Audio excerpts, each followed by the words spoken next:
आज के लेक्चर में सभी का स्वागत है। आज का विषय रहेगा कॉम्पटन इफेक्ट।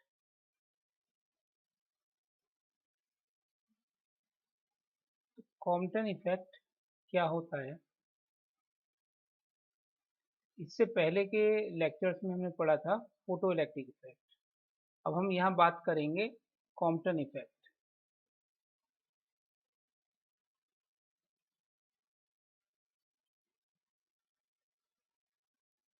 जिस प्रकार से फोटो इलेक्ट्रिक इफेक्ट वेव्स का पार्टिकल नेचर शो करता है, उसी प्रकार से कॉम्पटन इफेक्ट भी वेव्स का पार्टिकल नेचर शो करता है। इससे ये पता लगता है कि जो तरंगे होती हैं उनमें कुछ कणों वाली प्रकृति होती है, यानी तरंग की कण प्रकृति का पता लगता है। कॉम्पटन इफेक्ट क्या कहता है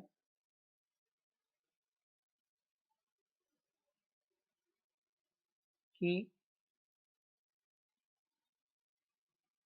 जब कोई मोनोक्रोमेटिक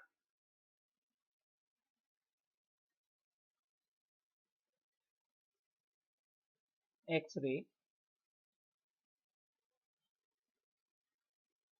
मोनोक्रोमेटिक एक्सरे मतलब जिसकी ऐसी एक्सरे जिसकी एक ही वेवलेंथ हो, एक जैसी वेवलेंथ हो, जब कोई एक वर्णी एक्सरे किसी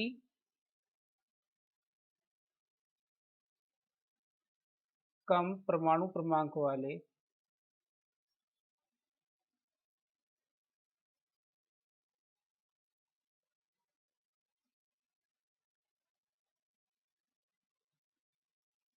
पदार्थ जैसे कार्बन या ग्रेफाइट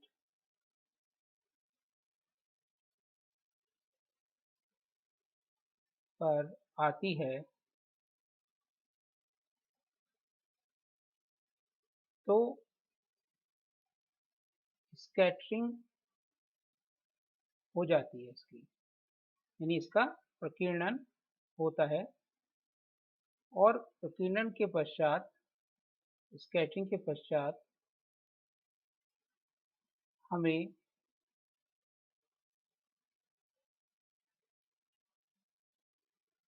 मूल एक्स किरण के साथ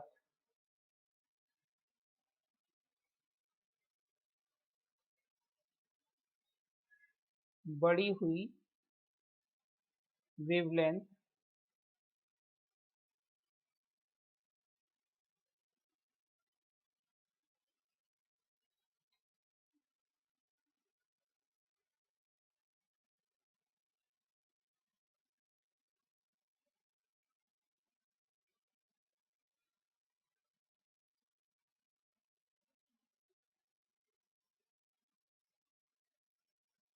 की एक्सरे भी प्राप्त होती है।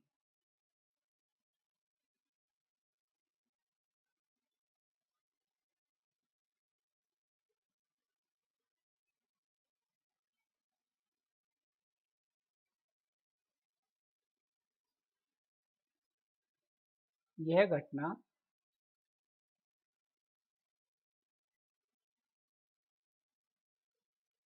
कॉम्पटन प्रभाव कहलाती है।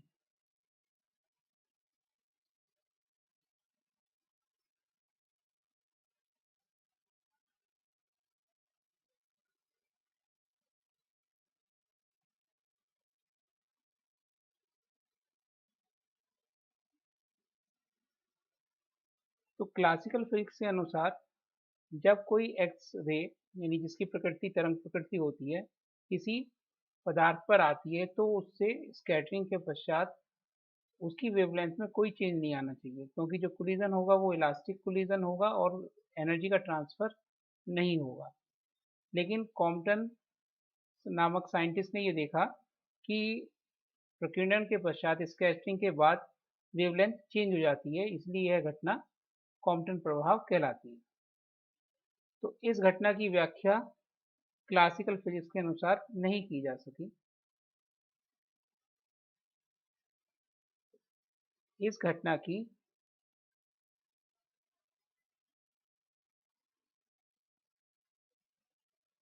व्याख्या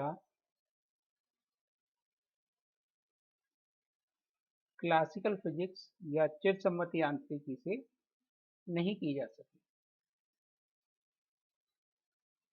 क्योंकि उसके अनुसार जब वेव किसी पार्टिकल से टकराएगी तो एनर्जी का ट्रांसफर नहीं होता है।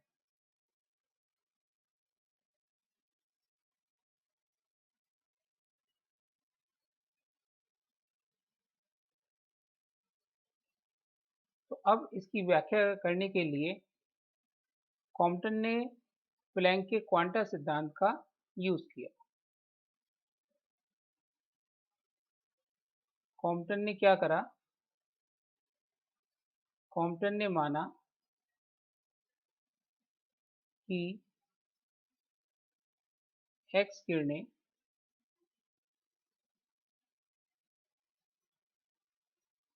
भी, जो एक्स किरणों की ऊर्जा है वो भी छोटे छोटे पैकेट के रूप में चलेगी, छोटे छोटे पैकेट्स में चलती।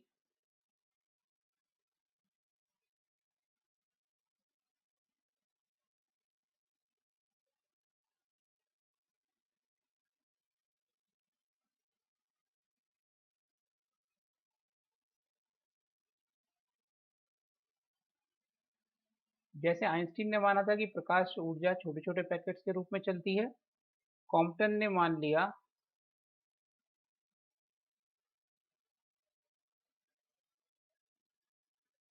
कि जो एक्स किरणों की ऊर्जा है वो भी छोटे छोटे पैकेट्स के रूप में चलेगी।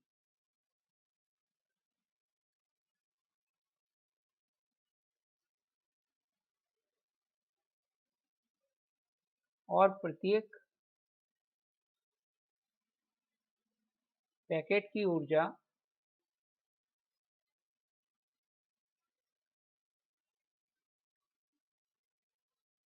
एच न्यू होगी,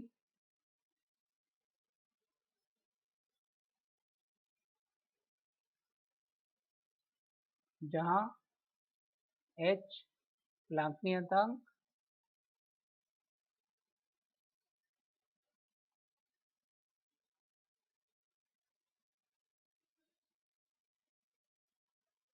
व न्यू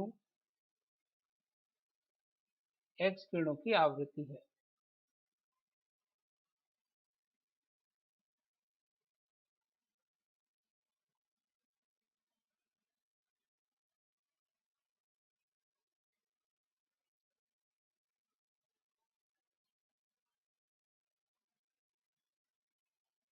और इसके साथ उसने ये भी माना कि एक पैकेट या एक फोटॉन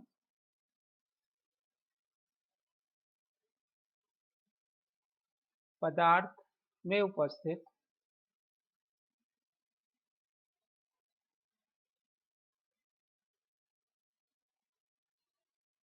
एक इलेक्ट्रॉन से टकराता है,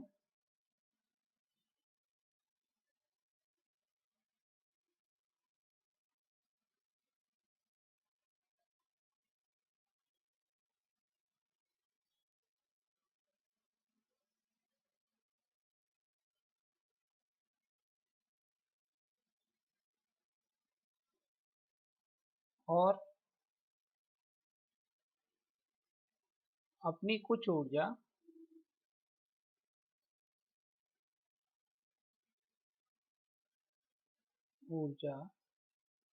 उसे दे देता है।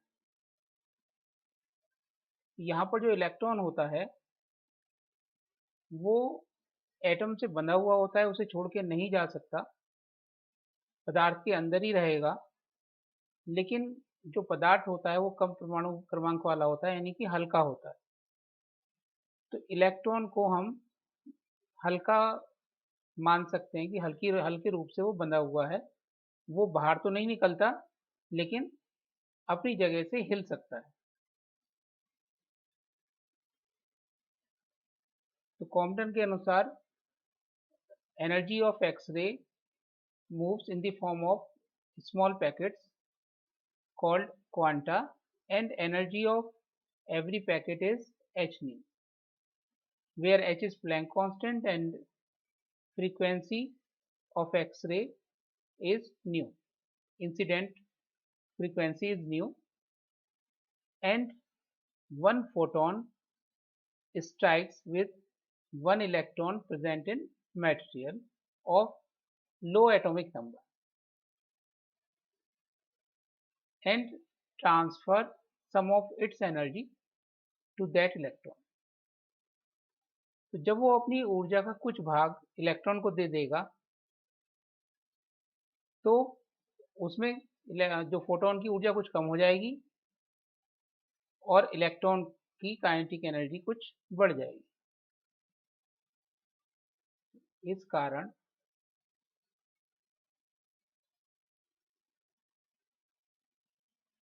विकिरणित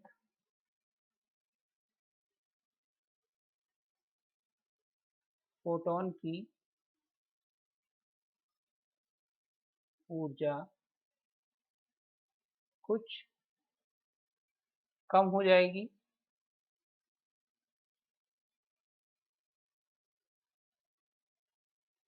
ऊर्जा कम हो जाएगी मतलब उसकी जो वेवलेंथ है वो बढ़ जाएगी।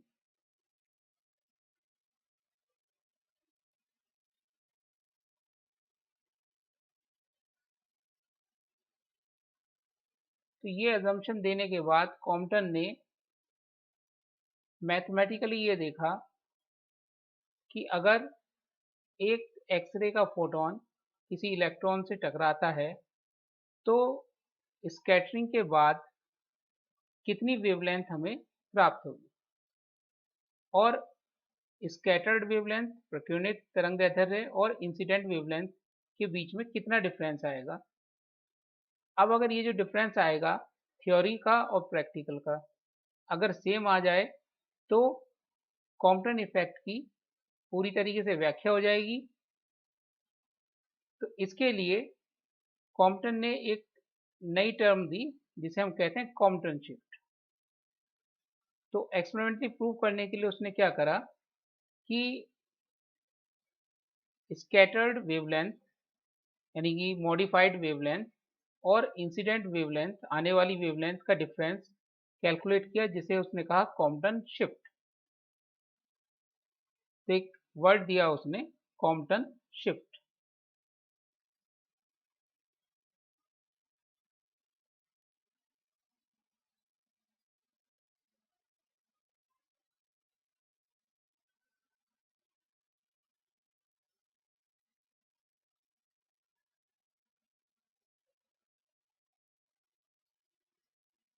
स्कैटर्ड वेवलेंथ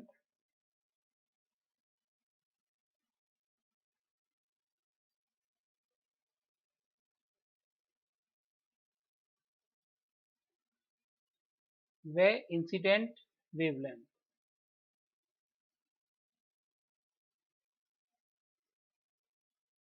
का डिफरेंस कॉम्पटन शिफ्ट कहलाता है।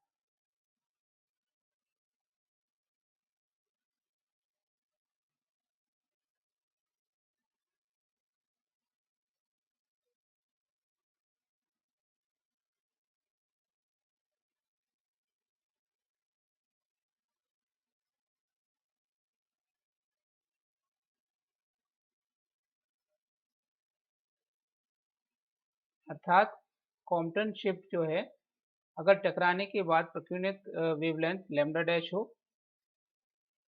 तो कॉम्पटन शिफ्ट होगी डेल्टा लैम्डा से इसे रिप्रेजेंट करेंगे that is equal to lambda dash minus lambda, जहां पर लैम्डा डैश स्कैटर्ड वेवलेंथ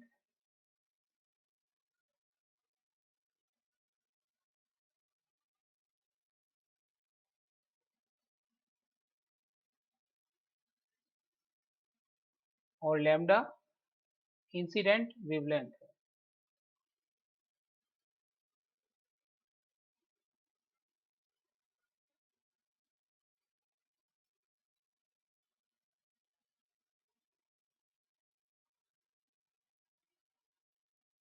इसके मैथमेटिकल एक्सप्रेशन निकालने के लिए हम ये मानेंगे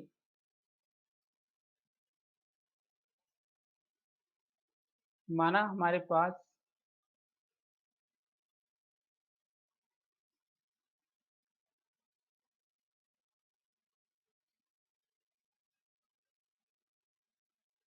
एक इलेक्ट्रॉन है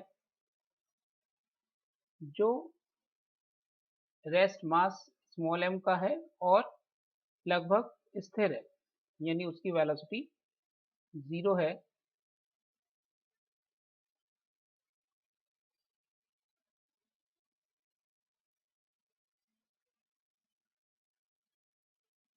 और इससे x डायरेक्शन में आता हुआ एक एक्स-रे का फोटॉन टकराता है।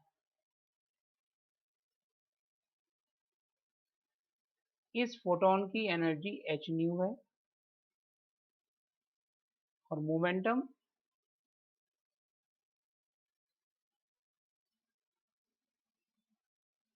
h न्यू बाई c या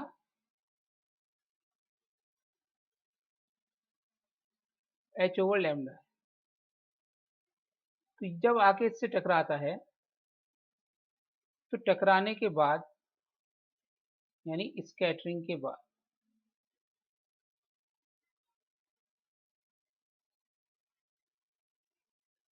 ये तो हो गया पहला वाला पोर्शन, लेफ्ट वाला स्कैटरिंग से पहले,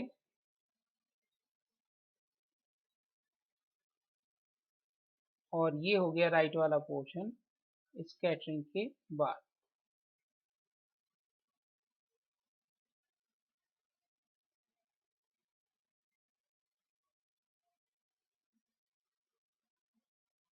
तो टकराने के बाद जो फोटॉन है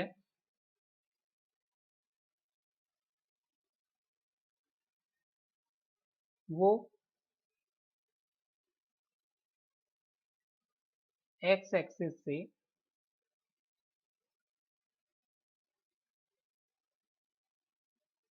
इसको थोड़ा चेंज कर लेते हैं।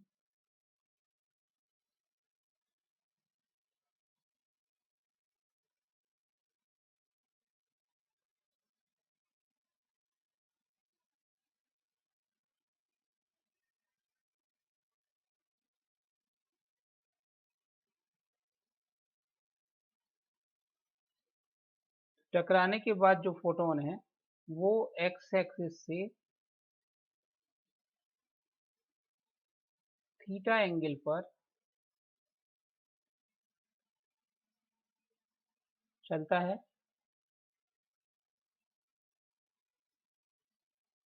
और इलेक्ट्रॉन रिकॉइल कर जाता है v वेलोसिटी से एक्स एक्सिस से फाई एंगल पर, जैसा कि फिगर में हम दिखा रहे हैं।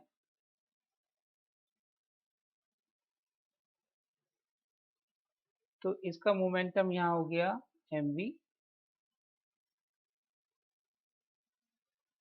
और जो स्कैटर्ड फोटोन है उसकी एनर्जी हो गई h न्यू डैश और मोमेंटम हो गया इसका यानी संवेग हो गया इसका h new dash by c। तो स्कैटरिंग से पहले ये पोजीशन है और स्कैटरिंग के बाद ये पोजीशन है। अब कोलिजन इलास्टिक है तो यहाँ पर एनर्जी कंजर्वेशन और मोमेंटम कंजर्वेशन दोनों रूल फॉलो होंगे।